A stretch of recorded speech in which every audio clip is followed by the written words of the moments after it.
Ni ukweli uliambiwa kwamba unatakiwa ufuate kalenda, ukahesabiwa vizuri mzunguko wako na ukaamini kwamba kwa sababu kalenda ndio njia pekee ambayo itakayo kurahisishia kubeba ujauzito, umehakikisha ndani ya mwezi mmoja, wa pili, wa tatu, kweli unatumia kalenda na mzunguko wako upo vizuri kabisa.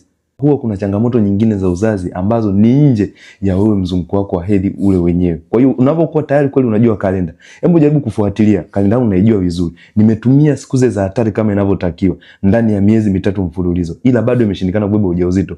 Ni kwa nini usichukue hatua nyingine, aidha ni ya vipimo vya ziada, kwenda kuonana na daktari wa uzazi, kwa sababu na mwingine inaweza ikachangia moja kwa moja kupata ushauri ambao huu utaweza kuharakisha wewe kufanikiwa kubeba ujauzito. Aidha ni wa dawa, aidha ni ushauri wa kipi ufanye ili kuharakisha mfumo wako wa uzazi. Na muda mwingine utashauriwa mambo madogo madogo ya kwanza kuyaweka sawa, ili hata kama changamoto ni ndogo ndogo uweze kuondokana nao, huenda muda mwingine bila kufanya matibabu yoyote.